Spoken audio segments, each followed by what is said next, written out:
Hi, I'm Gloria White, and today is August the 16th, 2023, and I'm here with Colonel James Edwin Ray, and this oral history video is sponsored by the Heritage Museum of Montgomery County in Texas. Good morning, Colonel Ray. How are you? I'm doing fine. Thank you for inviting me, and I'm looking forward to sharing some of my younger years in Montgomery County. Were you born in Montgomery County? No, I wasn't. I was born in Gregg County up in Longview. Our family had been pioneer settlers in East Texas, so I was a third generation Texan and grew up just north of Longview. Okay, so when did you come to Montgomery County? When did your family move to Montgomery County? We moved in the summer of 1954. And the reason we moved is that my father was he had been a high school science and a vocational agriculture teacher and had run programs like the FFA, Future Farmers of America, and 4-H, and Boy Scouts, and a lot of different things like that. Well, he had an opportunity to move into the classroom, so his primary duties in Conroe were to teach high school biology and high school level general science. So that was the reason we moved to Conroe in 1954. I was in the 8th grade, William B. Travis Junior High School. A lot of folks know that. He was at the Davy Crockett High School as the high school biology teacher. Okay. So, and what about your mom?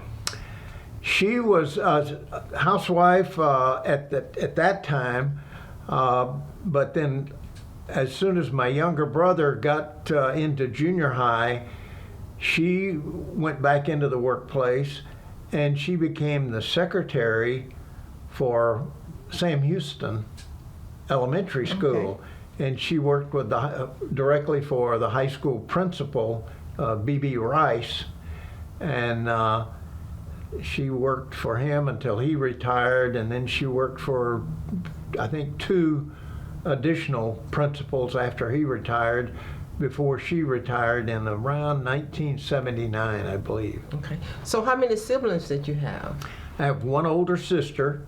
Her name is Ann, Gloria Ann Ray, but Okay. there's Ann, and a younger brother, Frank Ray Jr.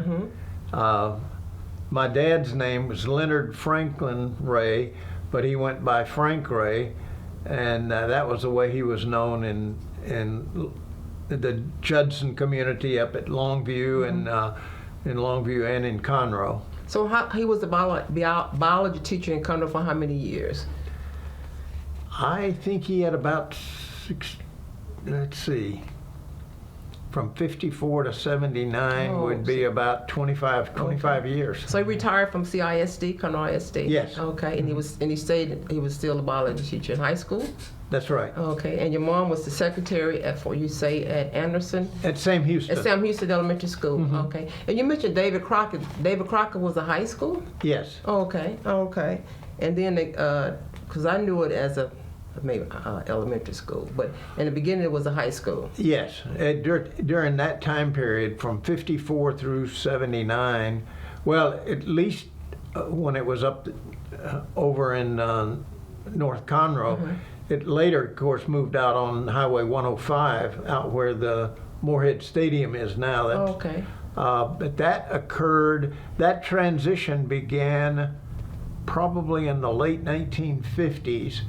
And the reason I know that is that I was on the high school baseball team, and we actually they actually developed some of the sport fields and the baseball field, which is still there, still being used today. But prior to that, we played baseball over on the campus over by the railroad, right near the high school stadium over on the north side of Conroe. Okay. So talk about your experience in, so when you came here, you remember what grade you were in? 8th grade. 8th grade. So talk about your experience in 8th grade through high school, if you any memories you have doing that, and teachers, principals that you remember during that time. Well, the principal over there was Mr. Montgomery. Mr. Montgomery was very well known. Speaking of Montgomery County history, I'm not sure if it's been firmly established whether that Montgomery family was related to the name for Montgomery County. I understand there's been a lot of there's some uncertainty, but there's been some speculation and some debate about how Montgomery County got its name. Their family, regardless of whether they were influential in naming the county, they were certainly very prominent in its historical development. Okay. And in fact, his son, Robin Montgomery, was a classmate of my sister. Okay. And I played with him on the high school football team. His senior year, I was a sophomore. Okay. And so we played football together and basketball and baseball. And then he went on to become a history teacher and professor at Sam Houston. And he's written pretty extensively about historical events in Montgomery County as well. So when you were in Montgomery County, do you remember where you all I know you remember where you all lived there. What part of the county did y'all live in? We were just north of the Travis High School and just west of the Hewlin Anderson Elementary School.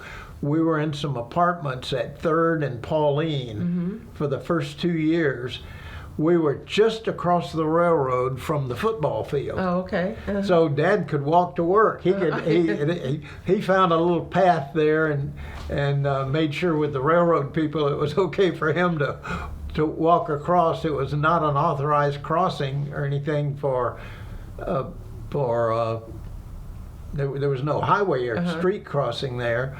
But he could literally just walk across the railroad track, and he was within about a block and a half of his classroom. So you were able to walk to school then? You Yes. walked to school. So you I walked to school. My brother was in Hewlin Anderson. I guess he was in the 5th grade when we moved. And then after a couple of years, that kind of freed up Mom from some of the housewife duties, and so she went back to work. Oh, okay. Okay. So once you graduated from Conroe High School, do you remember how many people were in your class? It seemed like there was roughly about 130. Don't hold me too close to that, but that was about the size of that class of 59. Okay. I had talked to you earlier, and you told me about your first job. And I think you said something about White's Auto when you were in high school. You did that? Well, actually, it was Well, you were in high school, I think, when you were Western Auto. Western Auto. Right. Western Auto. A guy named Bob Shaw was the owner or proprietor of that franchise there in Conroe, and it was just a few doors south of the Crichton Theater. It was right on the corner, the same side as the Crichton Theater, and I worked there summers and Christmases. And Christmases, our specialty was putting together bicycles. Apparently there were a lot of bicycles and tricycles and toy sales. So that was one of my early jobs, was putting together those. And in some cases I would man the cash registers and have odd jobs around the store. But my main job was assembling and delivering bicycles and appliances to people during the summers and Christmas holiday seasons. Okay. So you were very active in high school because you listed several different sports that you participated in. So once you graduated from Conroe High School, where did you go? Or what did you do after graduation? I had a fairly good academic record. I mean, I wasn't straight A's by any means, and I love the outdoors, but I was also a member of the National Honor Society, which it requires fairly high academic grades. And I wanted to go to Texas A&M because that's where my dad went to college. Texas A&M. And my mom's brother, Uncle Bob Macklin, also went to Texas A&M. And so that's although I had also applied to Baylor and Rice and a couple others, I ended up going to Texas A&M. Studied engineering for the first couple of years, and in addition to working at Western Auto, I also did work as a surveyor for some private property owners and real estate developers, and I worked for Whitson Etheridge, who was an attorney in Conroe. His daughter, Anne Marie, was one of my classmates. Okay. And of course, she's one of your volunteers and board members. Yes, she is. So you know the Etheridge family, yeah. So you end up at A&M, and tell us about that experience, because you moved from Conroe. You moved from East Texas, and your father started working in Conroe. He stayed retired, and then once you graduated, you went to A&M. Tell us about that experience. It was a little bit different from what I expected, because your freshman year at Texas A&M, I was in the Cadet Corps, and so it's like what folks call in the U.S. military academies, like at the Naval Academy, the plebes, and at the Air Force Academy, the doolies, or as a matter of fact, the Air Force Academy wasn't even established then. I think it was established sometime in the early 1960s. So what year did you attend? I started in September of 1959. Okay. And being a freshman in the Cadet Corps was pretty rigorous military training. And sometimes some of the upperclassmen we thought might have overstepped their authority. Sometimes they got a little too full of themselves, and so sometimes we had to figure out ways to retaliate and get them to back off. But you had to. You sometimes had to create devious ways of counterattacking without ever getting caught. Okay. But you made it through that. Yes, we made it through that. You made it through there.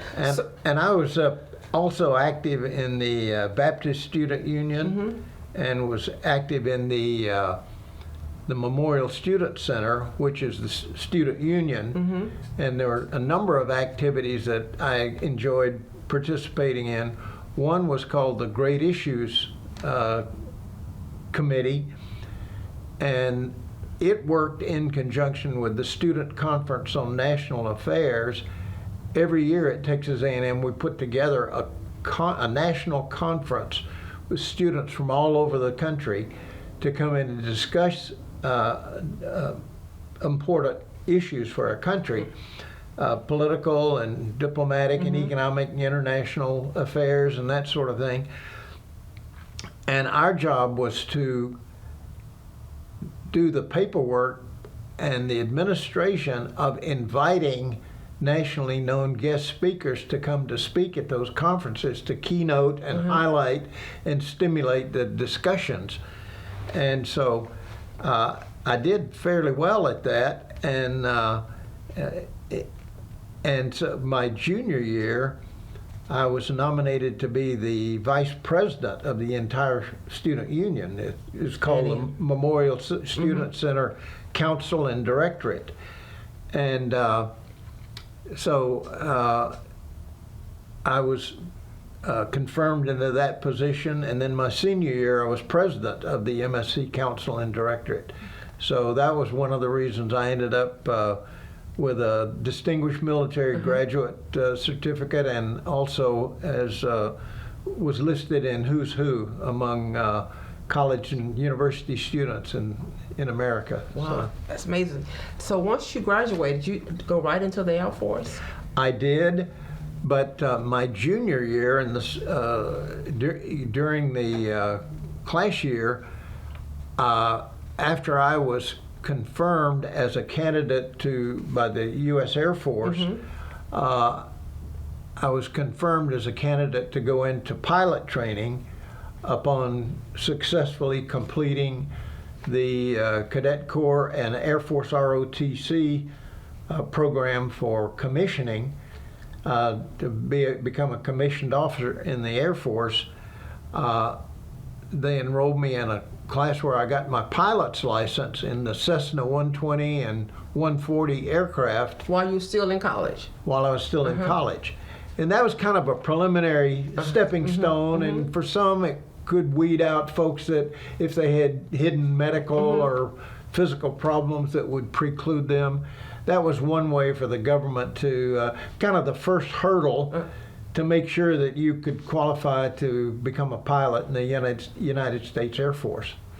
And so I had that done before I had my pilot's license before I finished A&M. And so once you finished that, you went right into the Air Force. Yes. Okay. So once you, Colonel, once you got into the Air Force, where were you? What base did you have? What base were you on? Well, I went to Vance Air Force Base in Oklahoma. It's in northern Oklahoma, not far from the Kansas border, and flew T-37s and T-38s. The T-37 was the basic instructor platform. It's a twin-engine jet aircraft. And then the T-38 is also a twin-engine jet aircraft, but it's a supersonic aircraft. And that was the primary. And once you complete training in both of those, then you get your wings and you're confirmed as a pilot in the U.S. Air Force. And then from once I did that, I also did pretty well in that class. I think I was probably in the top 4 or 5 graduates of that class. So I got an opportunity to choose to go directly into fighter aircraft, and was sent out to Nellis Air Force Base to check out in a supersonic jet airplane, top of the line. It was the F-105 Thunder Chief. Supersonic. Wow. And so I went from Vance to Nellis and checked out in the F-105. And while I was in the F-105 training, we had competitions in that in addition to learning how to fly, and I earned the Top Gun award in that. Wow. And so I became one of the Top Gun fighter pilots for whom the movie was made. They mention your name in the movie? No. And so after you were one of the top fighter pilots in the U.S. Air Force, and so what were you doing during that time? You said you were stationed in Nellis, or have you left Nellis? Well, as soon as I finished Nellis, that program lasted about 7 months. Then I went through a survival school, and I went to Seymour Johnson Air Force Base in North Carolina. And there, you complete all of your qualifications for all the different kind of weapons that your airplane is capable of carrying. And so your flying training, in addition to basic things like navigation, getting from point A to point B, and finding targets, and learning how to attack targets, and learning how to use the weapons in the airplane, from a Gatling gun, 20mm Gatling gun. You learn low angle, medium angle, high angle dive bombing.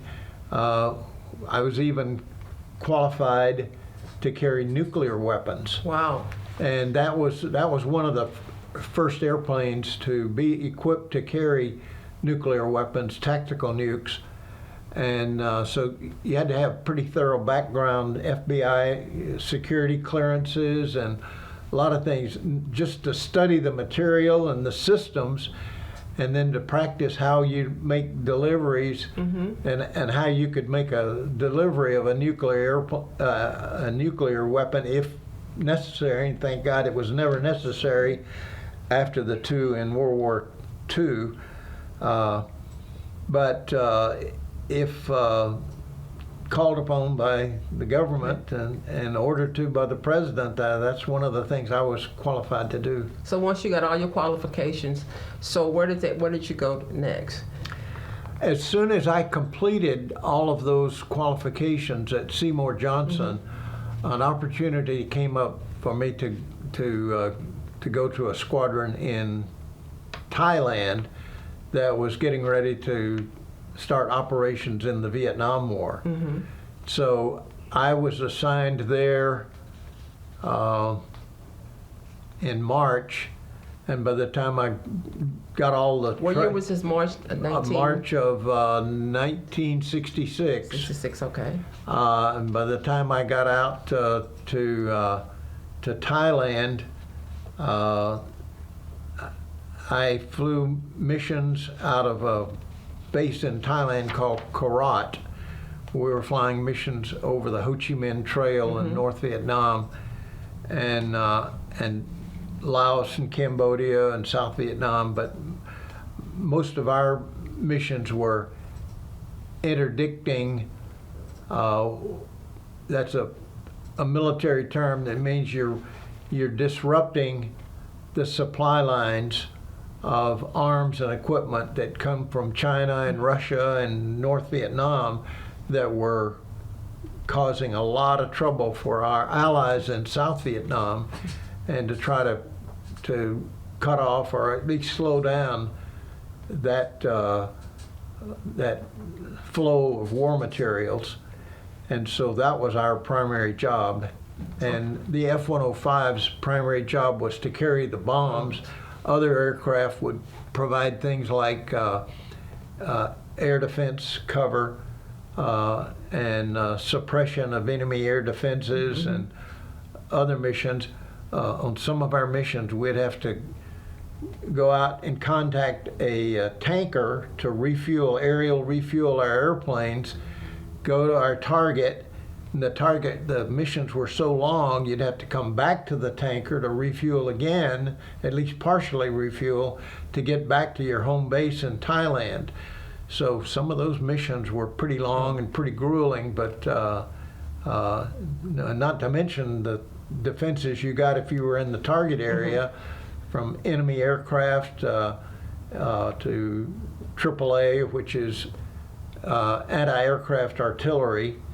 And you had to be aware of all of that stuff going on around you all the time, and it was a pretty tough environment, especially for a young guy. Yeah, and you were like in your early 20s? Yes. Early 20s. So how long did you stay in Thailand? I was there a little over 2 months. I was on about my 11th mission up north. In 2 months. Yeah, when I got, I took some hits. One of the things we had to do in order to overcome the enemy defenses was to fly in at really low altitudes, and once you got to an identification point, you would, instead of flying down just above the treetops, maybe a few hundred feet above the ground, to take advantage of radar masking and have the element of surprise so they didn't see you coming. But when you get to the target, you have to pop up to about 10 or 12, 15,000 feet, depending on what kind of dive bomb attack you were using. And on the mission where my airplane was hit, I got hit during that pop-up maneuver. At first, it didn't have much effect on the controllability of the airplane, but so I was able to continue the mission, attack the target, and then on our way back out toward the Tonkin Gulf and the tankers to refuel to get back to our home base in Thailand, the airplane caught fire, began to lose hydraulic systems, and it was an area where the search and rescue was not available because it was too close to the border of China, up in the northeastern part of North Vietnam. And so when the plane became uncontrollable, I had to eject and was captured almost immediately, and then spent almost 7 years in the prison camps in North Vietnam. Oh, wow. Oh, so During that time, you spent 7 years there, and but you want to share that? You want to talk anything about that, or just say you was there 7 years? Well, it doesn't have a whole lot to do Talk with about- Montgomery County, I but know it does. So you see it. except that I'm going to mention a guy that I knew in Montgomery County who helped me get through that. There was a guy named James Reynolds. James and Edith Reynolds. Edith was an English teacher over in Travis Junior High School, and James worked for one of the oil companies out in the Strake oil field southeast of Conroe. But he had been a prisoner of war in World War II. He was a prisoner of the Japanese, and he had kept some notes and little diaries, and they'd kept them hidden, and had smuggled a lot of these notes home. And he and Edith had written a manuscript. I don't believe he ever had a book published, but because we knew them from church, we were Baptists, and they were in Sunday school classes together, and so from First Baptist Church in Conroe. And so on one occasion, I got interested in those, and he pulled them out and loaned them to me for a while. And so while I was in junior high and high school, I used to read through those things. Wow. And so that really helped me, because when I got to the prison camps in North Vietnam, I would think back on how hard it had been for Red Reynolds in Japan and in Manchuria and some of those areas. They had conditions where just the weather itself could be life and death situation, in addition to brutal treatment. In some cases, some of the brutality and the way we were treated was comparable, but in many cases he had it a lot worse than I did. And so when I'd get to feeling a little bit lonely or depressed or down, I'd think back, well, if Red Reynolds could get through it, so can I. That was wow. That was just really amazing how the Lord worked that out for you. Absolutely. Yeah. And so, so how many years did you actually serve in the Air Force? You retired from the Air Force? I did. When I got out of the this would be a good time to mention, this year is the 50th anniversary of our release from the prisons in North Vietnam. That occurred, for me, it was the 12th of February of 1973. It was a part of the general armistice and the ceasefire and overall settlement that was probably achieved in late January of 73. So in February, I was in the first group to come back to the United States, and we just celebrated that 50th anniversary and attended the Nixon Presidential Library in Yorba Linda in May of this year, and they duplicated a dinner party that they had thrown for us on the south lawn of the White House in 1973. It was the largest official dinner party for the White House in history, and that record still hadn't been beat. Wow. It was such a large crowd, they had to bring out something kind of like the equivalent of a circus tent and put it on the south lawn to serve all of the guests. And so then the Nixon Presidential Library in May of this year, on the exact same date, 50 years later, duplicated that for about 150 of us that are still living and attended that 50th reunion. Wow. Oh, I didn't ask you this question, but are you married? Yes. Okay. I What's was your not wife's at the name? time, but I married shortly after I got back from North Vietnam. Okay. So what's your wife's name? Well, I'm not married to the same lady now, but we were married for 26 years, had 3 children, and we've got 7 grandchildren. 6 of whom are girls. And one So boy. I have one grandson Okay. and Okay. 6 granddaughters. Okay. Do they live close by, or are they scattered all across? No, they're scattered. In fact, I just saw one last night. She lives with her dad in College Station. It's my oldest son, Lincoln, has a daughter, Lacey, and then my second son, Lance, has 2 daughters. They live south of Austin, between Austin and San Antonio, out in Hayes County. And then my daughter, the youngest, she has 4 kids, a boy and 3 girls. They used to live in Sugar Land until about a year ago, and he got a job with Amazon and moved out to Seattle, Washington. But I used to be able to go to Sugar Land and get a lot of sugar, but now I have to go to the Pacific Northwest. Okay. So after Air Force, your time in the Air Force, what did you do? What was your career after you left the Air Force? I know you didn't retire. When I Talk came about that. back, I did qualify to continue my flying career. So I checked out, and the first assignment when I came back is I became an instructor pilot for what they call a fighter lead-in program. I went back into the Tactical Air Command, and our job was to train pilots who were just coming out of the basic fighter training, guys that had just won their wings, and take them through a course of basic fighter maneuvers, fighter formations, air-to-ground bombing procedures, how to use bombing in gunnery ranges safely, the kind of orbits and patterns that you use when you're practicing peacetime qualifications to shoot your guns and drop your bombs and so forth. And so for 2.5 years, I was an instructor pilot in that course. And then I transitioned back into frontline fighters, flying an F-4D with the 9th Fighter Squadron out of Holloman Air Force Base in New Mexico.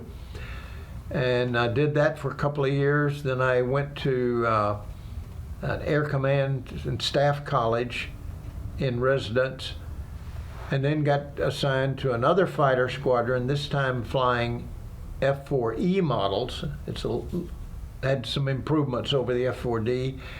Flew that for a couple of years. Then began to realize that after the war there were so many cutbacks in military funding that it was impossible to catch up for all of the experience that I had lost compared to my contemporaries. That I realized that a career in fighter air operations just wasn't going to be possible. So I began to branch out into other activities, and I was the commander for an aircraft maintenance squadron for a couple of years. Then I got an assignment to the Pentagon and became a staff officer, and my job was to direct military assistance programs for our allies in South Korea and some other countries in the Pacific, with military assistance programs where we either sell them aircraft or weapon systems that go on aircraft, or different weapons programs. For example, we sold them 36 F-16s from the General Dynamics factory in Fort Worth, Texas. Wow. And that was one of the major programs that I oversaw from the Pentagon. We would conduct periodic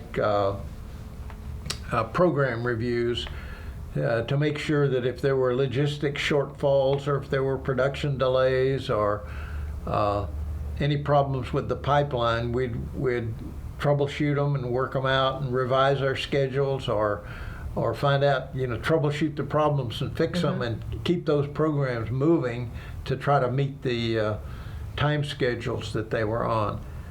And you worked in, is that part of the embassy? Because we talked and you said something about the embassy. Did you have to go overseas too once you came out of the Air Force? that was a separate assignment.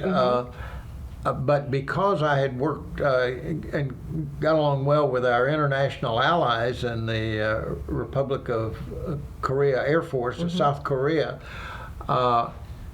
the folks thought maybe I had a knack working with foreigners, and so after I became a full colonel, then I had an assignment as the Air Force attaché to the American Embassy in Rome, Italy. We were working with our Italian Air Force allies, but they were working within the NATO, North Atlantic Treaty Organization programs in Europe. And so most of those, the coordination and the cooperation and the joint training exercises were worked through NATO for that. But any unusual activities, for example, if we were going to send some military aircraft or some military airlift heavy transports or something into the Middle East on an unusual or special assignment, if there were, like when there were problems in Libya and problems with the Palestine Liberation Organization and the conflict between Israel and Palestine, if they needed to overfly Italy, or if they needed to temporarily land and use the bases in Italy, and it was not part of a prearranged agreement, then I'd have to go with them and negotiate and work out permissions and political do's and don'ts, and what were they comfortable allowing us to do based on their political concerns and their economic concerns in the Mediterranean areas. Even with your allies, sometimes there can be perceived conflicts in their relationship with us as compared to their relationship to some of their neighbors that they trade with. And so sometimes those issues have to be thought out and have to be carefully managed. And sometimes it impacted on what they could let us do and what they would not let us do. And in working out those things, then we would, if we ran into problems, then we'd have to work out alternate agreements with a neighboring country and work out alternatives. But still, I had to go to Italian language school and learned how to. I wasn't real good at Italian, but was passable. But fortunately, they spoke English well enough that I could get by. So you had to build a relationship with these different countries. That was part of your job going over there, and that's part of. And you were still in the Air Force at the time. You was in the embassy at the time. Yes. You were still part of the Air Force, in the Air Force. So well, actually, I was working it's kind of a joint job. I was working for the U.S. Air Force. I was working for the Defense Intelligence Agency because they manage all of the attaché training and all of the attaché assignments around the world. I was also working with NATO, and so I had a lot of bosses, and I was working with I had to coordinate very closely with the civilian political military officer who worked for the ambassador. And on a couple of occasions, I had occasions to work out ceremonies with the ambassador. Ambassador Raab was the ambassador to Italy while we were there. And I was there for two presidents, Ronald Reagan and George Bush. So you were there 8 years. Well, I was there 3 years. 3 years for each. Okay. At the end of the Reagan administration and the beginning of the Bush administration. So after that, so what did you do after that? My last assignment, I was assigned to the Technical Training Wing, Technical Training Center in Keesler Air Force Base in Mississippi. And I was the director of operations and the vice commander, and then later the commander of the Technical Training Wing. Our job there was to train all of the young airmen who came in who worked on different systems, from administrative support to maintenance to logistics and supply and all of the folks that come in to be trained to work in various places around the United States Air Force. We were one of, I think, 6 or 7 technical training centers that trained all of the young people coming into the Air Force.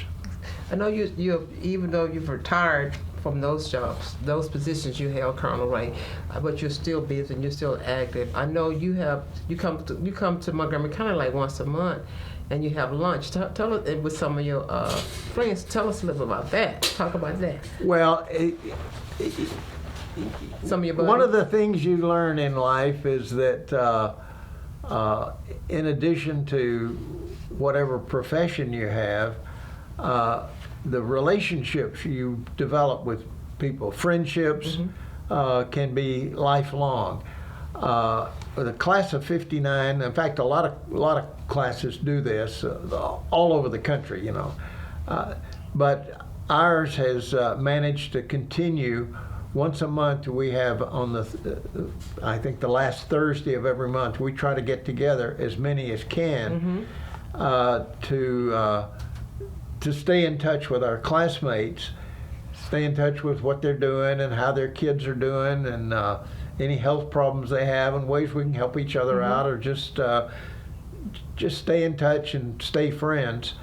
And so I'm far enough away that I maybe only make 4 or 5 of those a year. I try to make them all if I could, but not always able to do that. But as we mentioned before, several of the folks, the mother of your executive director was one of my high school classmates, Sue Ann Herford. Her mom and our classmates, and one of your board members, Anne Marie Etheridge, and I were classmates in high school. So this gives us an opportunity for them and all of our other classmates to get together and stay in touch and stay abreast. And they were the ones that encouraged me to come in and do something to kind of document some of my unique experiences, and how coming from Conroe and Montgomery County helped prepare me for some of the things that I was able to do in my career. Yeah, because your career is Norman, just wonderful. You travel all over the world, and just listen to you talk about how started here in Conroe, you went off to college, and the planes and different things you learned how to operate, and you talk about you were responsible for one of them. You had the nuclear weapons and things like that, and then once you left, you still stayed in the government and you trained a lot of people. So you touched a lot of people's lives.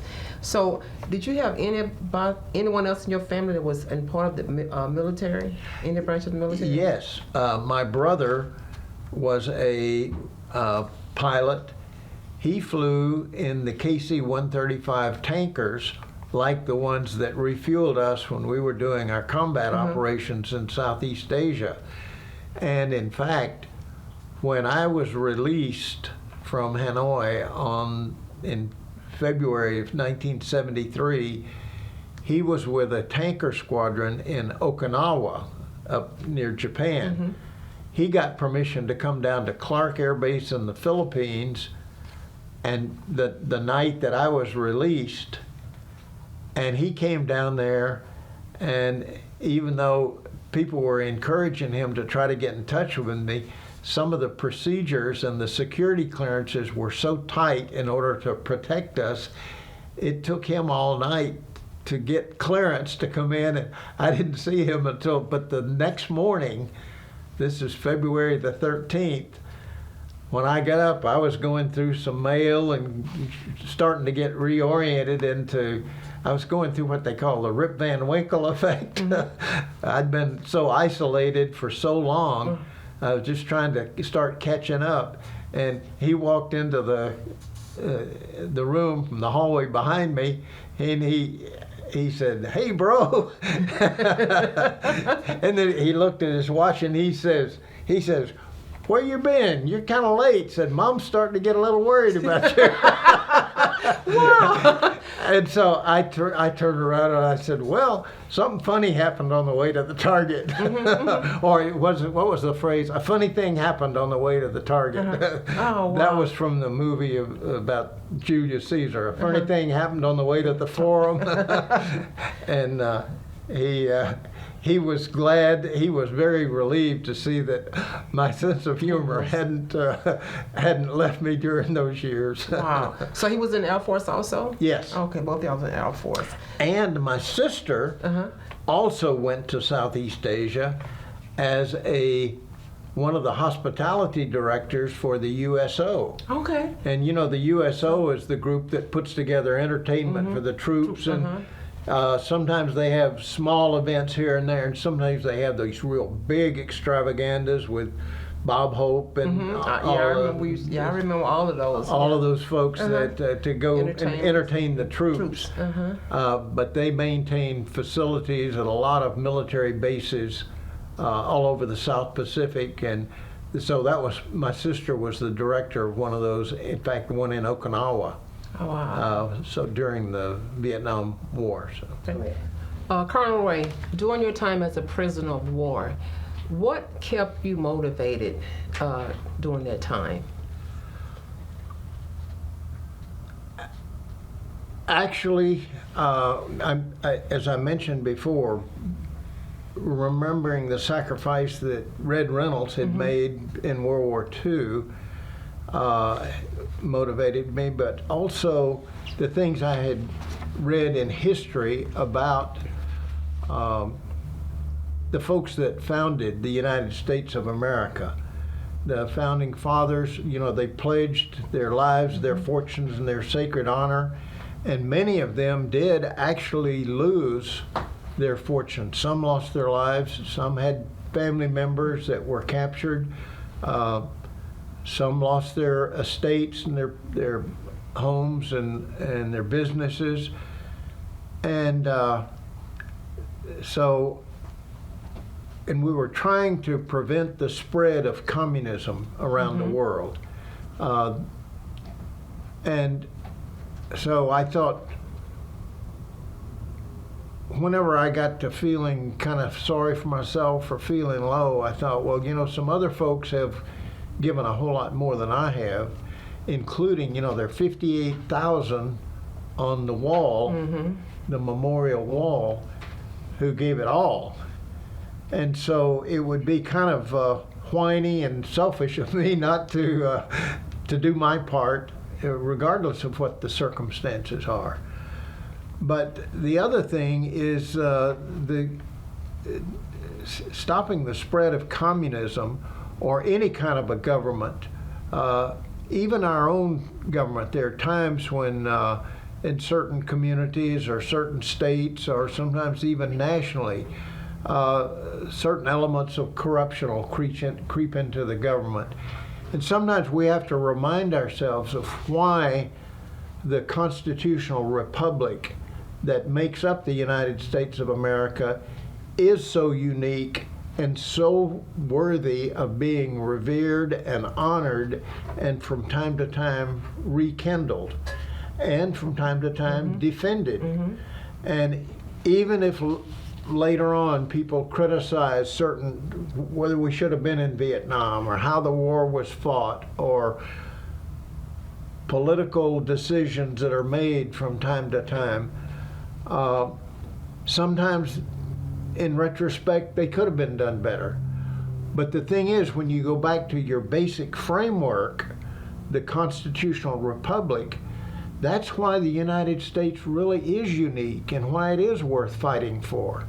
Even if sometimes temporarily we get it wrong, if we go back to those founding principles, then we can kind of right the ship and we can correct things. We can learn how to respect and love and appreciate each other in ways that the founding fathers encapsulated in our constitutional republic. And the Constitution and the Declaration of Independence are unique for one special reason. And now we're real familiar with things in with some of the elements of the Declaration of Independence. For example, say we hold these truths to be self-evident, that all people are created equal, and they're endowed by their Creator with certain inalienable rights Among these are life, liberty, and the pursuit of happiness. A lot of people can quote that, but to me, the very next sentence, and I'll try to quote it, but if not, I'll get a kind of close paraphrase. It is why the United States of America is unique. And that next sentence says, and that to secure these rights, governments are instituted among men, deriving their just powers from the consent of the governed. That is what was unique in history. Prior to that time, every government that ever existed was based on power and might, whether it was a king or a military dictatorship or a religious oligarchy or a noble family or an aristocracy. No matter what it was, the government always owned everything, and then it doled out certain rights and certain services and certain responsibilities here and there. But that one little group, that's autocracy, is what controlled it. But in America, for the first time in human history, said, we the people, and deserving their just powers from the consent of the governed. And if we ever lose sight of that and we go back to say a dominant political party, that once they gain control, they politicize things to where they keep control, even if that's not the will of the people, then we're going to lose what has sustained us for over 250 years. And it's something that the rest of the world respects us for. And when people say, well, the U.S. is a bad country or they've done some bad things, well, yeah, we have. But when you look at how people vote with their feet, how many people around the world want to get into the United States of America, as opposed to how many people in the United States of America want to go somewhere else? I mean, it's unanimous. People want to get in, they're not trying to get out. Mm-hmm. So we want to make sure that our government is worthy of wanting people, or people wanting to get to copy or emulate what we do. And a lot of the reason that our founding fathers came to these conclusions and constructed the Constitution the way it is because they were based on this kind of Judeo-Christian principles that Jesus taught about loving your neighbor as much as you love yourself, loving God with all your heart, soul, and mind, and loving your neighbor as you love yourself. And if mutual respect has and the consent of the governed also has to do with family relationships, interpersonal relationships, community relationships. People have to respect each other and discuss, if there's a problem to be solved, how should we do this? And you listen, and the Bible also says that where there are many counselors, you can solve problems, and you can put away hatred and wrath and enmity and so forth. You can cooperate and find solutions, common solutions to common problems. And all of this is worth fighting for, it's worth preserving. And so young people in the future, if you see a chance to go into service, whether it's something like the Peace Corps or something like the military, or no matter what, even in the mission field. So some people want to become preachers and missionaries. Yes.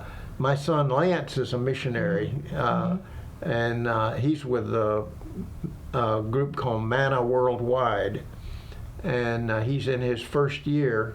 In fact, he just finished his first year as a professional missionary, and I'm hoping his career will be successful in that.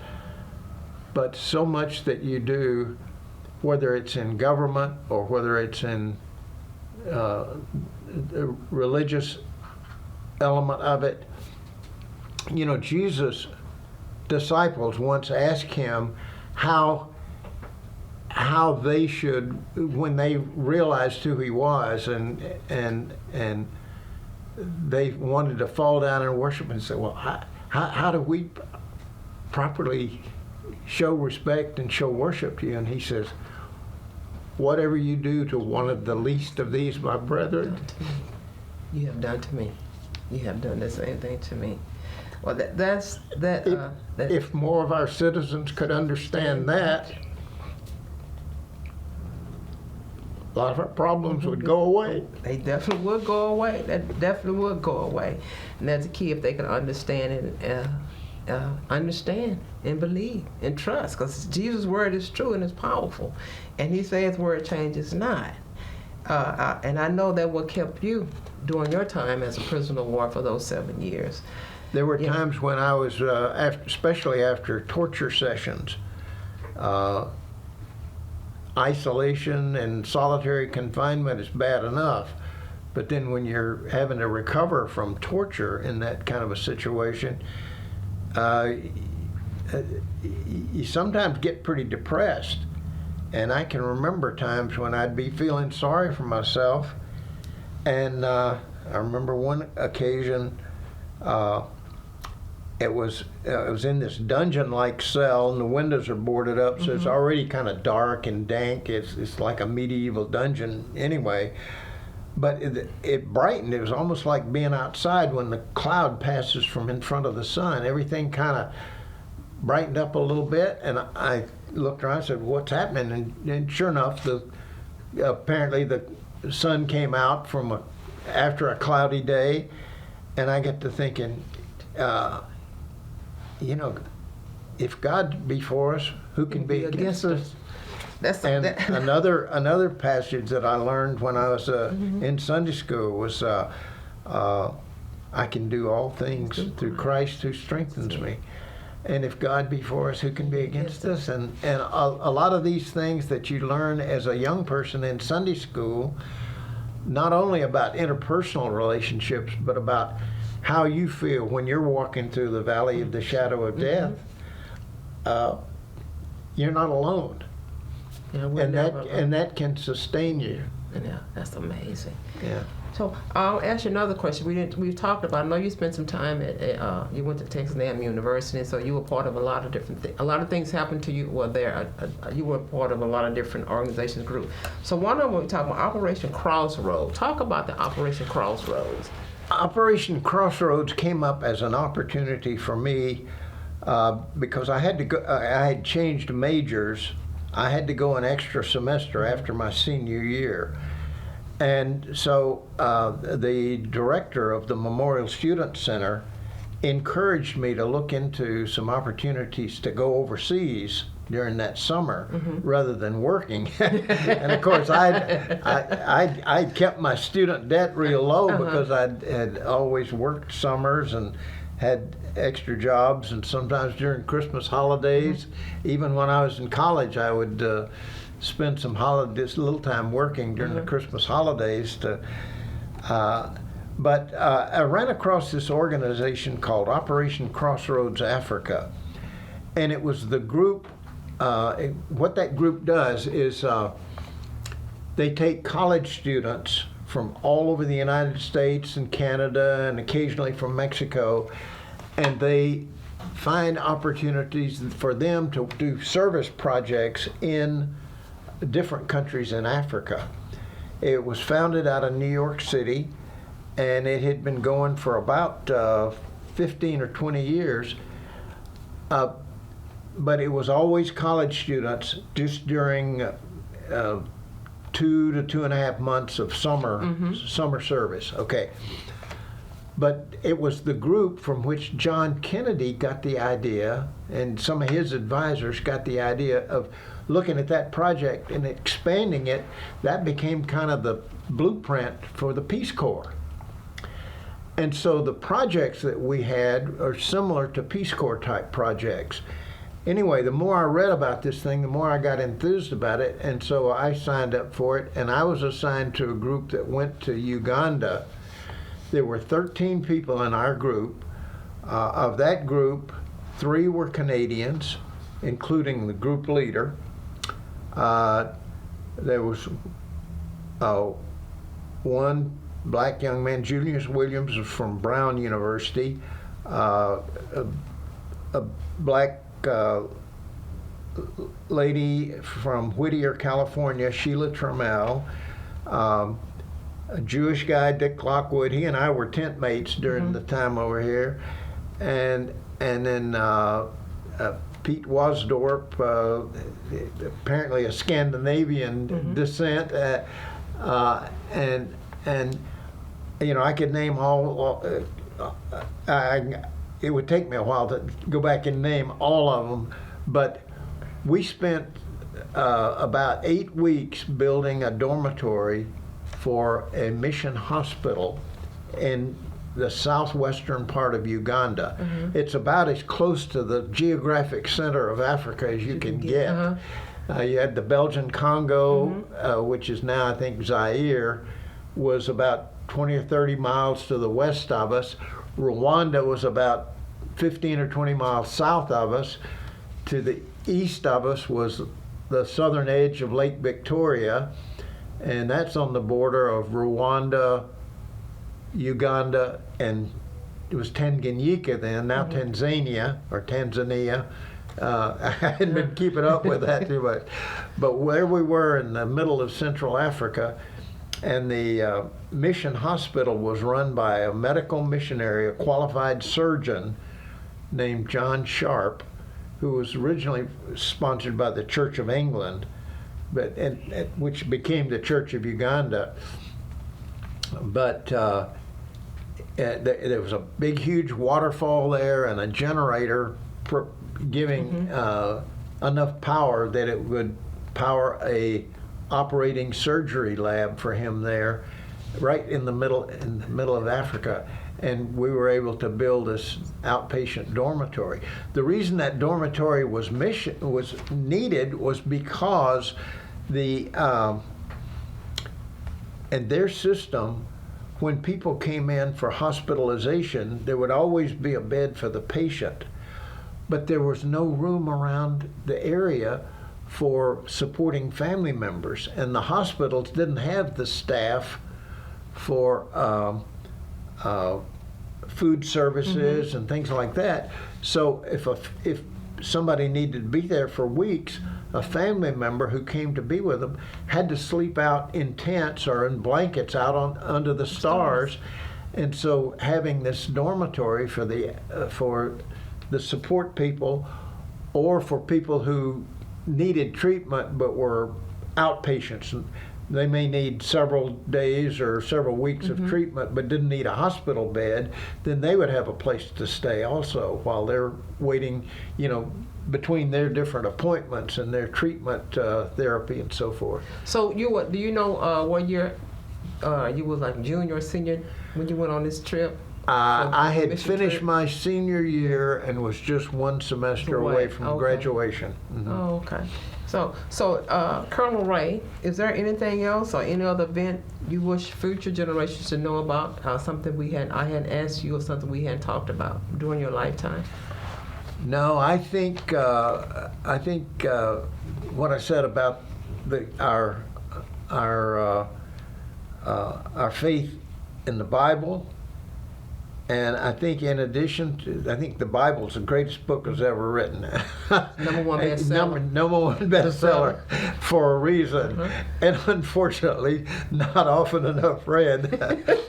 But I think that the Declaration of Independence and the Constitution of the United States of America, and most of the 50 state constitutions pretty well mirror the same kind of things about how to create a government, and how to create a government that does not concentrate too much power in one area, but has divided government. That's why we have 3 branches, why we have the legislative, executive, which is the president, the judicial, which is the Supreme Court, and even the legislative has 2 branches, one that's popular, the Congress for represent the popular will, and then the second is the Senate, which some people have likened unto a cup of coffee and a saucer. Sometimes the Congress will have emotions so high that it's too hot. So they pour it in the saucer and let it cool off a little bit. That's the Senate. And the Senate can kind of keep tabs to keep people from being too faddish or moving too fast, and moving so fast that something that seems like a good idea doesn't come back to bite them later because there were hidden consequences that they hadn't anticipated. What you call a perverse conflict of interest, where, for example, a lot of times the government will justify a program because they say people need a safety net. Problem is they never get rid of that safety net. You create a big bureaucracy, and the safety net becomes a hammock, and people get lazy and lay in the hammock, and then the government will keep them dependent because they know the people that are receiving benefits are more likely to vote for a politician that's willing to give them benefits. But the politician that doesn't say, okay, now wait a minute, we've given you some benefits as a safety net, but now it's time for you to get up, recognize your responsibility, exercise your freedom to make yourself independent and self-sufficient.